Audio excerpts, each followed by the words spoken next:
The silent threat. The message arrived on Earth's deep space listening arrays without warning or fanfare. A desperate plea, transmitted in the universal mathematical language that all spacefaring civilizations understood. The Meridians, a peaceful species from the Carina Nebula, were facing extinction. Captain Sarah Chen stood before the United Earth Defense Council, her holographic presentation showing the dying star system where the Meridians made their home. The threat isn't just to them, she explained, her voice steady despite the gravity of the situation. Whatever's consuming their worlds could spread across the galaxy. The images showed entire planets being consumed by what appeared to be living darkness, a cosmic horror that defied conventional physics. The Meridians, with their crystalline bodies and advanced energy manipulation abilities, had held it back for centuries. But now, their strength was failing. The Galactic Council has ignored their pleas, Sarah continued, her dark eyes reflecting the holographic display. They consider the Meridians expendable.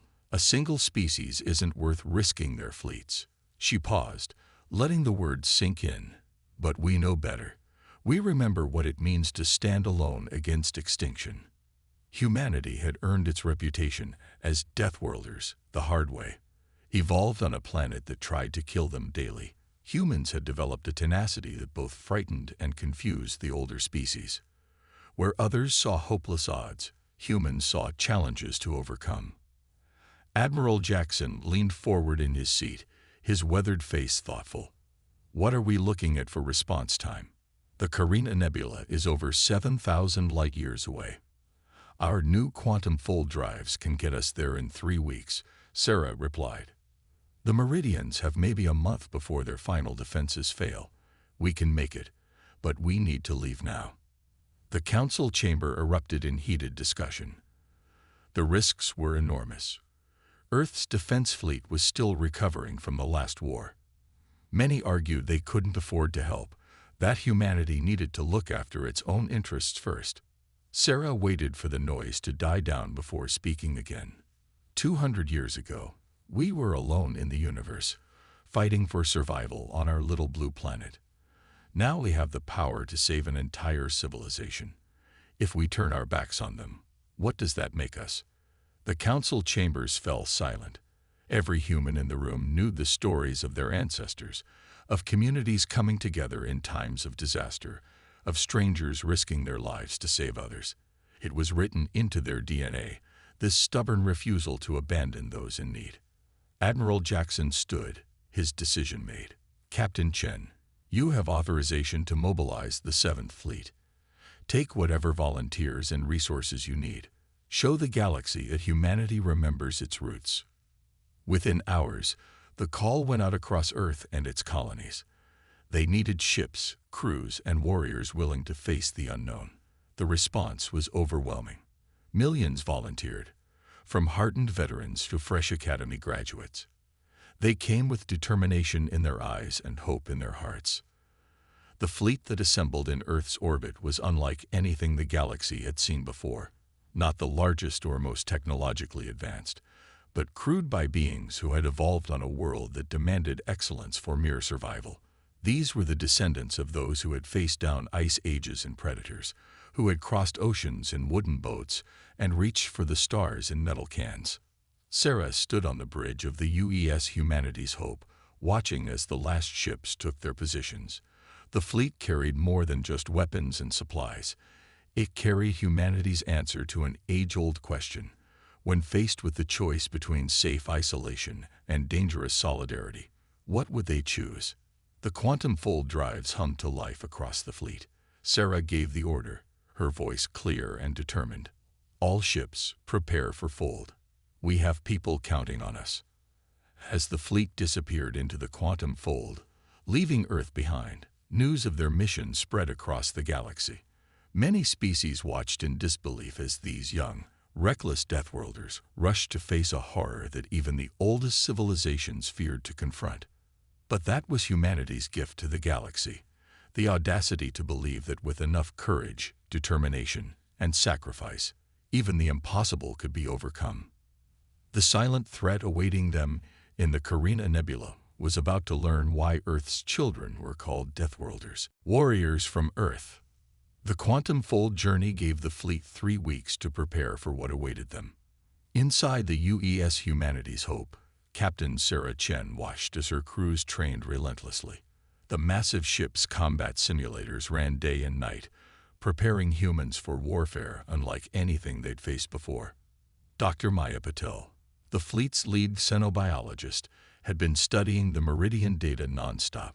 Her laboratory aboard the Hope had become a hub of frantic activity as she and her team worked to understand their crystalline allies. The meridians aren't just advanced, she explained during a briefing, her hands moving animatedly as she spoke. They're living crystals, capable of manipulating energy at a quantum level.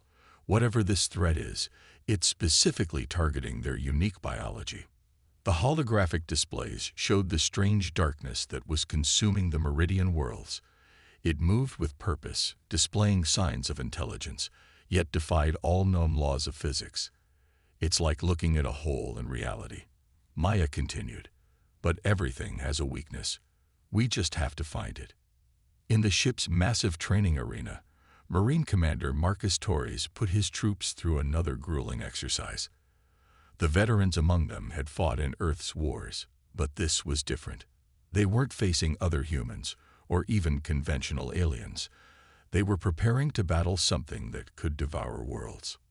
Again, Marcus barked as his soldiers ran the simulation. Their powered armor gleamed under the harsh lights, each suit a masterpiece of human engineering. The Meridians are counting on us to be perfect. We don't get second chances out there. The fleet's engineers worked around the clock, modifying their weapons based on the limited data they had.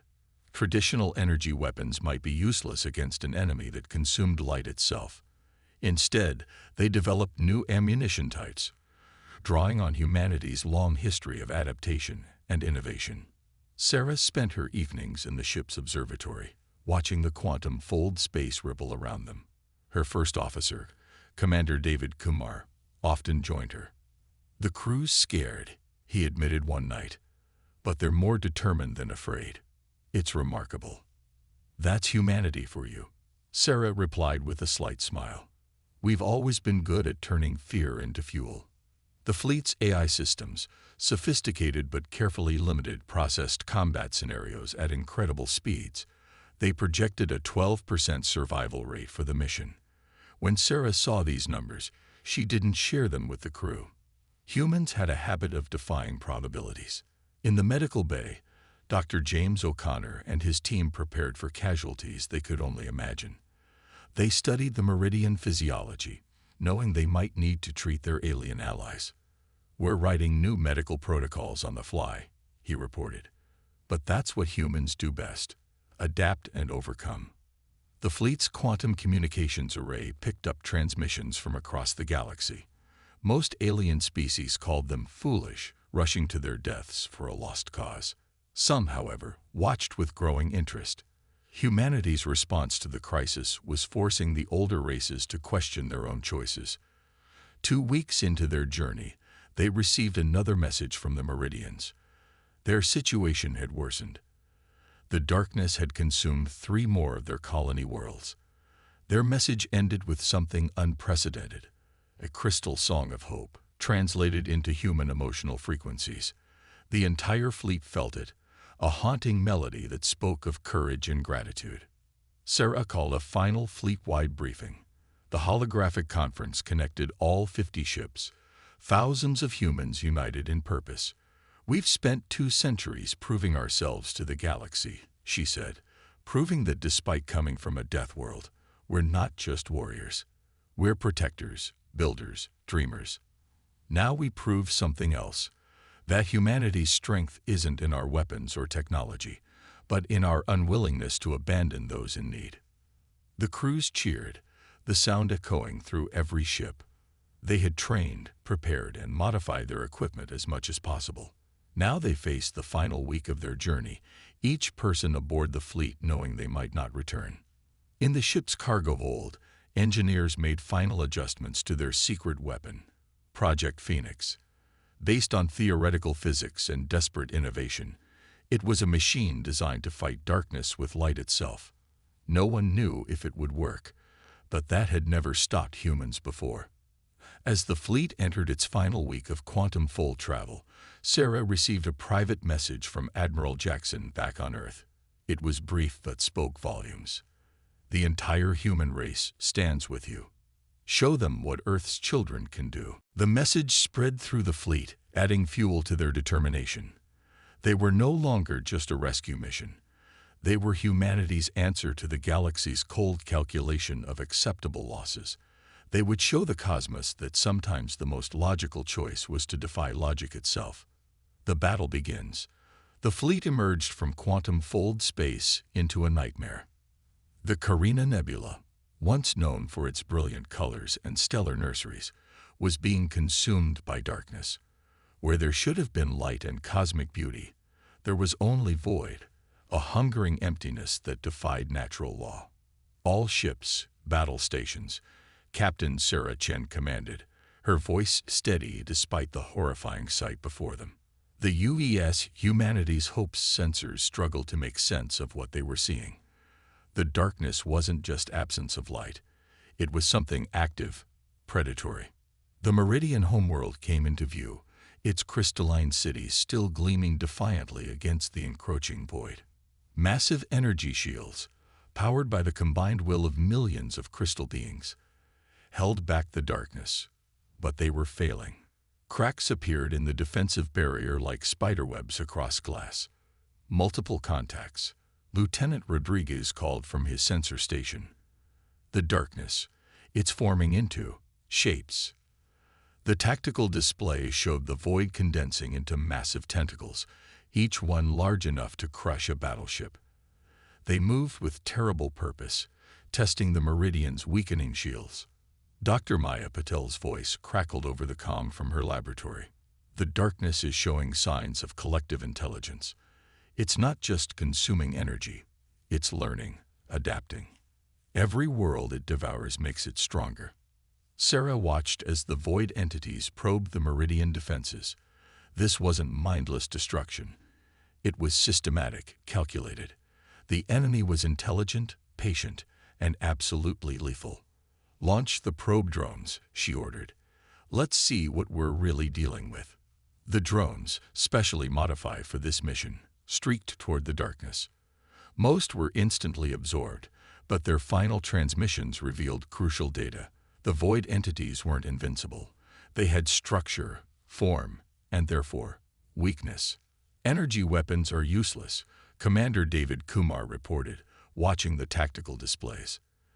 "The entities absorb everything we throw at them. Conventional weapons pass right through." He paused, then added with grim determination, "Good thing we didn't bring conventional weapons." Sarah nodded. "Deploy Project Phoenix. All ships, prepare for synchronized attack pattern Delta. We're not here to study this thing. We're here to kill it." The fleet moved with precision that would have impressed even the oldest galactic civilizations. 50 ships, crewed by descendants of Earth's death world, executing maneuvers that looked more like a dance than warfare. They had trained for this moment for 3 weeks, and now every second of preparation would count. Project Phoenix activated across the fleet. The specially designed devices began generating quantum-locked light fields. Technology inspired by the Meridian's own crystalline nature, but powered by human determination. The void entities recoiled as the first beams struck them, creating points of absolute clarity in their darkness. "It's working." Maya's excited voice came through. "The quantum-locked light is forcing them to maintain form. They can't dissolve back into void state." But the enemy was far from defeated. The darkness lashed out, its tentacles becoming claws, becoming weapons that had never existed before. 3 human ships vanished in an instant, torn apart by forces that violated physics itself. The void entities were learning, adapting to this new threat. Sarah felt the deck shudder beneath her feet as the Humanity's Hope took a glancing blow. "All ships, maintain formation. Concentrate fire on the weak points. Marines, prepare for deployment." The Meridians need ground support. Commander Marcus Torres and his Marine units launched from the fleet in modified drop pods. Their mission was perhaps the most dangerous. They had to reach the Meridian cities and help reinforce the ground-based shield generators. Each Marine wore powered armor specifically designed to resist void corruption, but they were still essentially dropping into death itself. The battle evolved into organized chaos. Human ships danced through space, their Project Phoenix devices creating a web of quantum-locked light that forced the void entities into increasingly solid forms. The Meridians, sensing the strategy, began synchronizing their own defensive shields with the human attack. Energy sync confirmed. Maya reported. The Meridians are amplifying our quantum fields. The frequency resonance is off the charts. The void entities screamed, not with sound, but with anti-sound that made reality itself shudder. They had never encountered prey that fought back like this, that adapted as quickly as they did. For the first time in their ancient existence, the hunters were facing real resistance. Sarah watched as the tactical situation evolved. They were hurting the enemy, yes, but at a terrible cost. A quarter of the fleet was already gone, and the void entities were beginning to show signs of coordinated counterattack. They needed something more, something unexpected, something human. All ships, execute Maneuver Omega, she commanded. It was a desperate gamble, a tactic they had developed but never truly expected to use. Redirect all power to the Phoenix devices, including life support. We have 5 minutes to make this count. The human fleet began to move in perfect synchronization, their ships forming a massive three-dimensional pattern. Project Phoenix devices powered up to levels that threatened to tear the ships apart. The Meridians, sensing the plan through their energy sensing abilities, began to align their shield frequencies to match. As life support systems shut down across the fleet, every human aboard knew they were now operating on borrowed time. But that had always been humanity's secret weapon. The willingness to risk everything, to push beyond normal limits, to do what the enemy considered impossible.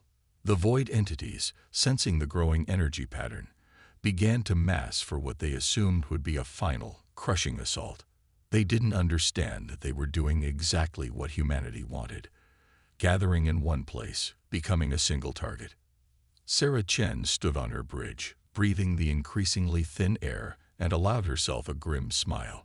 The enemy was about to learn why humans were called Deathworlders, and why you should never corner a species that evolved on a planet that tried to kill them every day of their existence.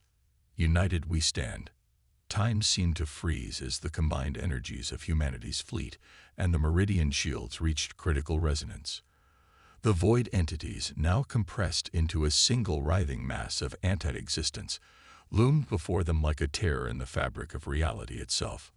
On the surface of the Meridian homeworld, Commander Marcus Torres and his Marines fought alongside the crystalline beings to maintain the shield generators. The Marines' powered armor glowed with the same frequency as their alien allies, creating points of brilliant light in the encroaching darkness.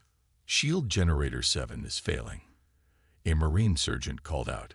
Without hesitation, 3 Meridians moved to join him, their crystalline forms pulsing with energy. The Marines had discovered that their alien allies could temporarily merge with their armor, creating hybrid energy fields that the void couldn't easily penetrate. In orbit, Captain Sarah Chen watched as the final pieces of their desperate plan fell into place. The fleet's formation was perfect, 50 ships, or what remained of them, arranged in a complex geometric pattern that Dr. Maya Patel had dubbed the Light Lock. All ships report ready, Commander Kumar announced, his voice hoarse from the thin air. Their life support systems were running on minimal power, every spare bit of energy diverted to Project Phoenix. We won't get a second chance at this. Maya's voice came through the comm, excited despite their dire situation. The Meridians have synchronized their entire planetary defense grid with our fleet. The energy resonance is beyond anything we've ever measured. Whatever we're going to do, we need to do it now. The void entities seemed to sense the trap, but their hunger drove them forward. They had consumed countless civilizations before, each one adding to their vast intelligence, but they had never encountered anything like this. A young species from a death world working in perfect harmony with beings of pure crystal and energy. "All ships, on my mark," Sarah commanded. The bridge of the humanity's hope was cold now, the air thin, but no one complained. They were the children of Earth, where their ancestors had survived ice ages with nothing but fur and fire. Initiate final sequence. Project Phoenix devices across the fleet activated simultaneously, their quantum-locked light fields expanding to create a massive geometric pattern in space. The Meridian shields pulsed in response, adding their ancient energy to humanity's desperate gambit. The void entities struck first, tentacles of pure darkness lashing out at the human ships. But this time, something was different. Where the darkness touched the combined energy field, it began to crystallize, forced into a solid state by the quantum resonance. "Energy pattern holding," Kumar reported. "The crystallization effect is spreading through their mass." The tactical displays showed the impossible. They were forcing the void itself to take physical form. On the planet's surface, the Marines and Meridians felt the change. The oppressive weight of the void began to lift as more of it was forced into crystalline form. Commander Torres watched in awe as patches of normal space began to appear in the darkness above. "All ships, full power to Phoenix devices," Sarah ordered. Warning lights flashed across her bridge as systems redlined. Human technology was being pushed far beyond its designed limits, but that had never stopped them before. "Marines, status of the ground generators." "Holding steady, Captain," Torres replied. "The Meridians say they've never seen energy readings like this. We're rewriting the laws of physics down here." The void entities thrashed in space, their collective mass now more crystal than void. But they weren't finished. With a surge of power that shook reality itself, they began to push back against the crystallization effect. "They're adapting," Maya warned. "The crystalline structure is becoming unstable. We need more power." Sarah Chen made a decision then, one that would be remembered in human history forever. "All ships, divert emergency power reserves to Phoenix devices. Yes, that includes backup life support.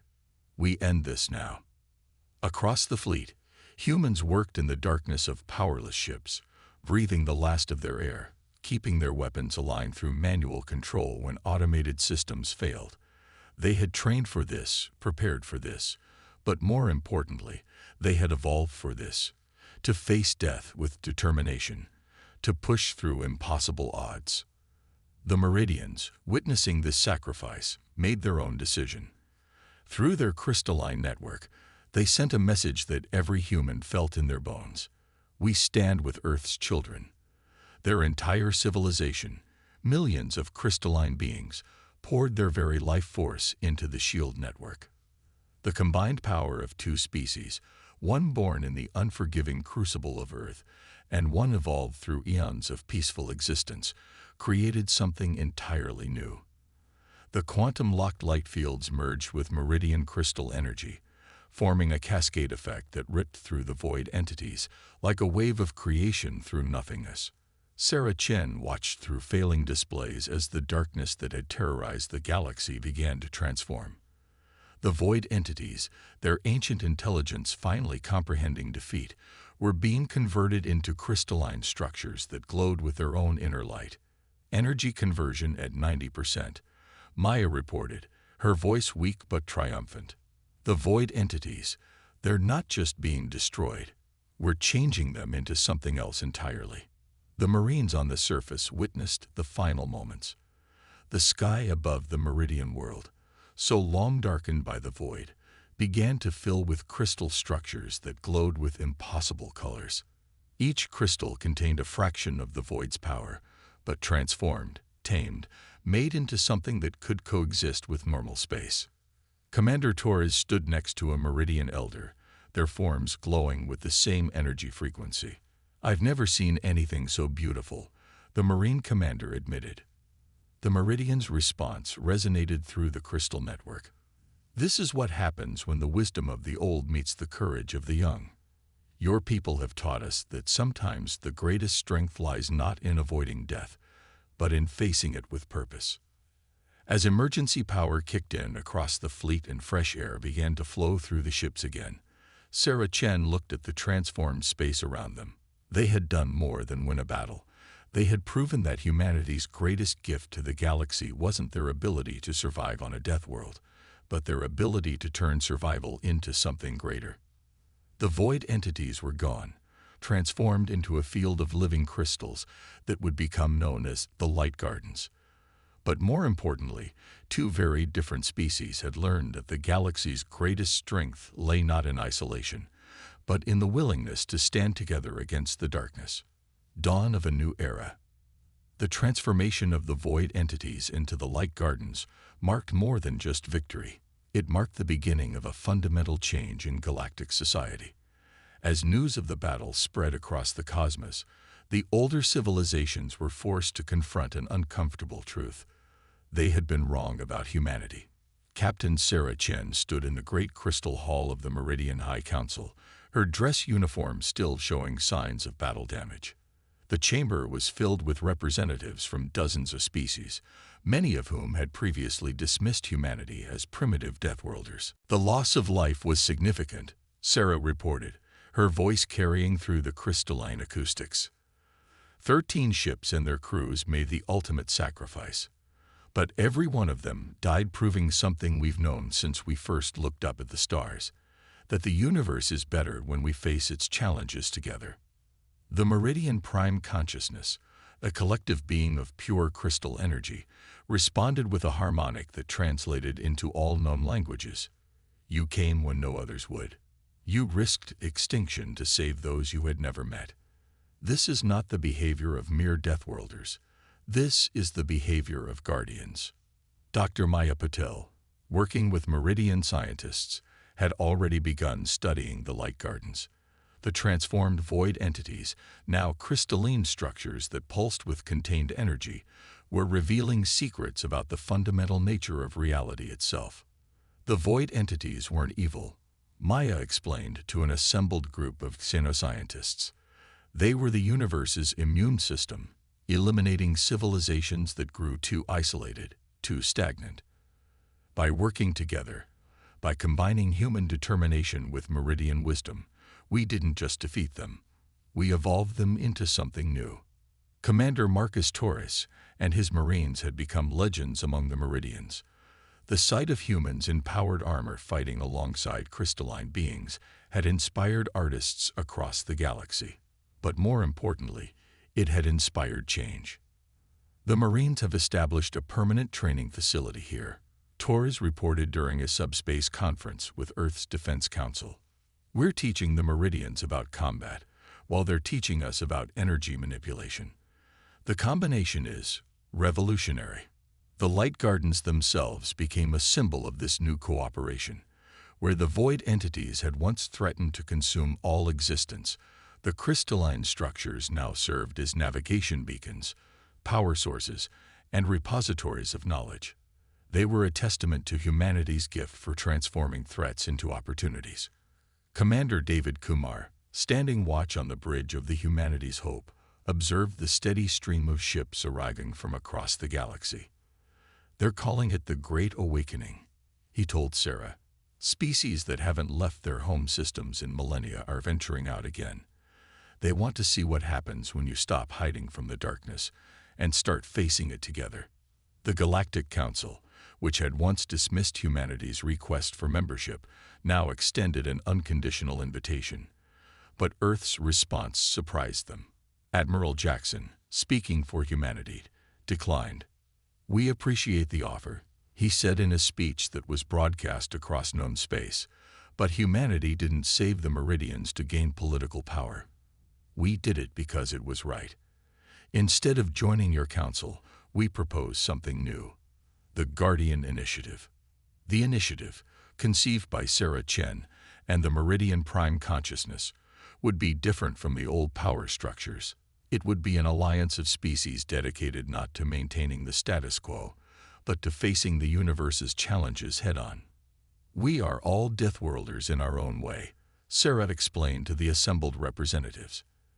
Every species has faced extinction, has evolved against impossible odds. It's time we stopped seeing that as something that divides us and start seeing it as something that unites us. The light gardens pulsed with new energy as species after species pledged themselves to the initiative. The Meridians, with their ancient wisdom, became humanity's closest allies. Together, they began preparing for future threats, knowing that the void entities were unlikely to be the last challenge the galaxy would face. On Earth, the survivors of the battle were welcomed home as heroes, but they brought with them something more valuable than victory. They'd brought hope. Humanity had proven that they were more than just survivors of a death world. They were catalysts for change, bringing life and light to the darkest corners of space. Dr. Maya Patel's final report to the scientific community became required reading across the galaxy. The void entities sought to test civilizations, to eliminate those too weak to survive. Instead, they found something they didn't expect. A young species that refused to accept the idea of acceptable losses, that would risk everything to save strangers. In doing so, humanity didn't just pass their test. We rewrote it. As the light gardens continued to grow and evolve, as more species joined the Guardian Initiative, as human and Meridian technology merged in ways that reshaped the possible, the galaxy began to understand what Earth had known all along. The greatest strength isn't in the ability to survive alone, but in the courage to reach out and help others survive too. Captain Sarah Chen's last log entry, before the humanity's hope departed for its next mission, summed up the transformation. We went to the Carina Nebula expecting to fight darkness. Instead, we learned that the real victory isn't in defeating your enemies. It's in transforming them into something better. That's humanity's gift to the galaxy. We don't just survive. We help others survive. We don't just adapt. We help others adapt. And in doing so, we all become something greater than we ever could have been alone. The age of isolation was over. The dawn of unity had begun. And it started because a species of Deathworlders decided that no one should have to face the darkness alone.